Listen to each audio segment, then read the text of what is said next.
दुखी एक अत्यंत निर्धन चमार था, जो अपनी पत्नी जूना के साथ गांव की सीमा पर बनी एक टूटी फूटी झोपड़ी में रहता था। गरीबी उसके जीवन का स्थायी सच थी, लेकिन उससे भी अधिक पीड़ादायक उसकी जाति थी। समाज की दृष्टि में वह एक इंसान नहीं, बल्कि एक नीच जाति का मजदूर मात्र था, जिसकी कोई इज्जत नहीं थी। दुखी की बेटी की शादी तय हो चुकी थी और परंपरा के अनुसार विवाह से पहले पंडित से मुहूर्त निकलवाना आवश्यक था। गांव में यह काम घासीराम पंडित करते थे।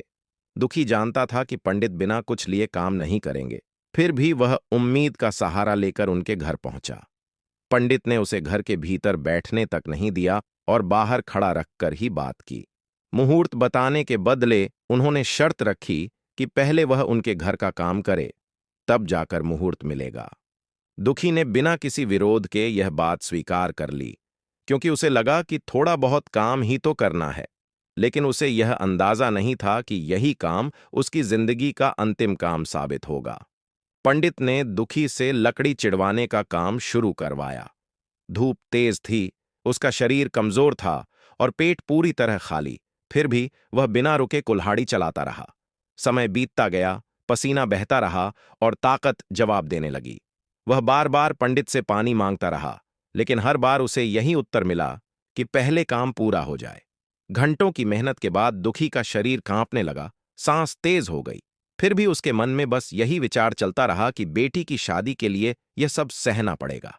अचानक उसके हाथ से कुल्हाड़ी छूट गई और वह जमीन पर गिर पड़ा। उसी क्षण उसकी मृत्यु हो चुकी थी। जब पंडित बाहर आए और उन्होंने दुखी की लाश देखी, तो उनके चेहरे पर कोई शोक नहीं था, बल्कि डर साफ दिखाई दे रहा था। उन्हें चिंता इस बात की थी कि यदि लोगों को पता चल गया कि दुखी उनके घर पर मरा है, तो वे मुसीबत में फंस सकते हैं। उन्होंने लाश को छूना तक उचित नहीं समझा।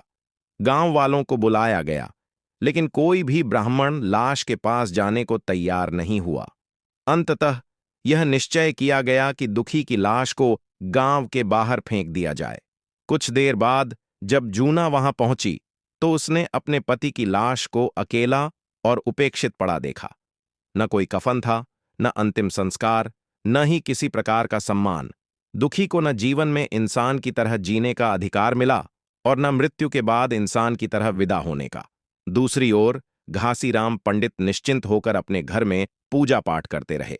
यही उस समाज की तथाकथित सद्गति थी, जहां एक इंसान मरने के बाद भी इंसान नहीं बन पाया। इस कहानी के माध्यम से प्रेमचंद यह सच्चाई उजागर करते हैं कि जब धर्म से करुणा और समाज से इंसानियत खत्म हो जाती है, तब जाति और पाखंड सबसे बड़ा अत्याचार बन जाते हैं।